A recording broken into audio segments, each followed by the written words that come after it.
आपका पूरा काबीना अपनी कायद के एक FIR नहीं कटवा सका, वो असेंबली तोड़ेंगे। और फिर आप अपनी हुकूमत को बना नहीं सके, चौधरी को आगे करके आपने पंजाब हुकूमत बना ली। अच्छा, आप इनडायरेक्ट वर्ड्स में ये कह रहे हैं कि आपके साथ है? वो तो खुद आए थे, आपकी मीडिया ने इंटरव्यू ले लिए, सब देख लिया। पैसे चलाए थे ना सर, पैसा तो चला था ना मुबैना तौर पर। 10,074 वोटों के तीरों की बरसात करके इमरान खान नियाजी को कराची से भगाया। कादिर मंदो खेल भाई, आप मुल्क के मारूफ माहिर आइन और कानून भी हैं, रुकने कौमी असम्बली भी हैं। ये बताइएगा, जरदारी साहब से मुशावरत की है शहबाज शरीफ साहब ने पंजाब के मामले के ऊपर। पंजाब असम्बलियाँ तहलील होने के बाद बचता क्या है पीछे? ज़मनी इंतखाबात तो नहीं हो सकते इतने बड़े पैमाने पर, मिड टर्म की तरफ जा सकते हैं या early general elections? Your take please. Jamil Farooqui साहब, मेरे छोटे भाई, कौन सी दुनिया में रहते हो? कौन सी दुनिया में रहते हो, पहले ये बता दो। इधर ही हूं सर। आप सुन ले, जब आपका वजीर आला, आपका पूरा काबीना अपनी कायद के एक FIR नहीं कटवा सका, वो असेंबली तोड़ेंगे। अभी कौन सी जान में रहते हो, जरा सब्र तो करो ना। आपको लगता है ये झूठ बोल रहे हैं, गलत बयानी से काम ले रहे हैं? मैं तो आपके सामने बात करूं। जब वो एक शख्स एक FIR नहीं कटा सका अपनी कायद का, वो उसके कहने पे असेंबली तोड़ेगा। और फिर वो जिसको गालियां दे रहे थे, मीर जाफर और ये कह रहे थे, वो तो उसकी तारीफें कर रहे थे उसकी मौजूदगी में, उसके सामने।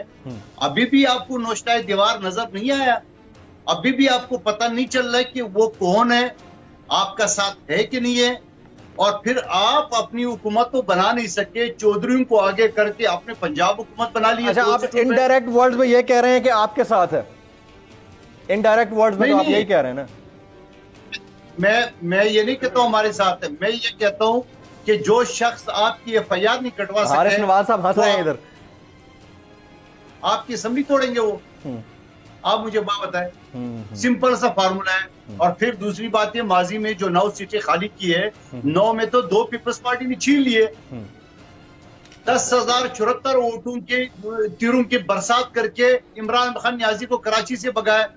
फिर 25,186 तीरों का बारिश करके इमरान नियाजी साहब समाए पीर साहब को मुल्तान से भगाया। या अभी भी तसल्ली नहीं हुई इलेक्शनों की। ये इनकी अपनी सीटें थी। इससे पहले पंजाब में 20 सीटें खाली हो गई इनकी।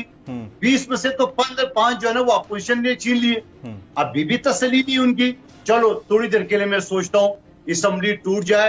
इलेक्शन कमीशन ने ऐलान कर दिया 60 दिन के हम वापस इलेक्शन करेंगे।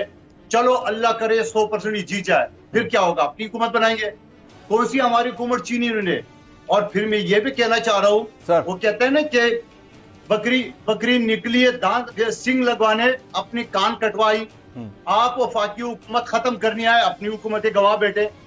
वो भाई अभी भी अकल क्या नाखुल हो, अभी तो सब्र करो। इनकी तस्वीर से कितने दाने टूटेंगे, इनके अंदर कितनी शाखें निकलेंगी। बंदे तोड़ने लगे हैं आप इनके, जरदारी साहब के साथ मिलकर शहबाज शरीफ साहब जी बंदे तोड़ने लगे हैं। देखिए बता देना, हॉर्स ट्रेडिंग तो होती रही है पाकिस्तान में, पैसा चलेगा, बंदे टूटेंगे, बोल देना। और वो भी आपके साथ है, आपने खुद का भी क्लेम किया इनडायरेक्टली, तो बात तो खत्म हो गई ना। फिर मतलब आप गवर्नमेंट किसी तुरंत जाने नहीं दे रहे, वज़ीर आला तब्दील हो जाएगा। आपने खत्म शुरू कर दिया, खत्म कर दिया। जो सिंध हाउस में लोग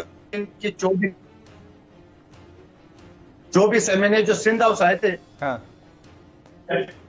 और वो क्या हमने अफवाह किए थे? वो तो खुद आए थे, आपकी मीडिया ने इंटरव्यू ले लिए, सब देख लिए। पैसे चलाए थे ना सर, पैसा तो चला था ना मुबैना तौर पर, पैसा नहीं चला जी? पैसा तो चला था ना सर मुबैना तौर पर, हम तक तो इतलात थी, पैसा चला है वहां पे। मोबाइल आप मुझे बताओ, नूर आलम खान जो है ना वो बाप दादा से अरबपति है, उसको कौन खरीदेगा? आपको जो डाहिर साहब है जो ना वो जिसने 40 करोड़, लेकिन बाकी जो बिके हमें पता है। सर पैसा सबको चाहिए होता है। अगर आपको ये वीडियो पसंद आई हो तो सब्सक्राइब कीजिए और बेल आइकन जरूर हिट कीजिएगा। आप ये समझें, ये जो हक है ना, हक पे खड़े रहना और हक को बोलना, ये दूर से लगता है तन्हा हो गए लोग। आप खान साहब को देखें, तन्हा दिखाई देने, सारी जमातें मिलकर उनके खिलाफ हैं, लेकिन आज भी पाकिस्तान की आवाम उस हक की आवाज के पीछे जो है 80% से ज्यादा आवाम उनके साथ है। सेम एग्जैक्टली इसी तरीके से बोल की कहानी है भाई, बिल्कुल अलग आपको तन्हा दिखाई देगा, हर जगह आपको खड़ा हुआ नजर आएगा, हटेगा नहीं किसी चीज से, और उसके साथ भी 80% आवाम अगर आज आप देखें तो उसे बोल दिख रही है।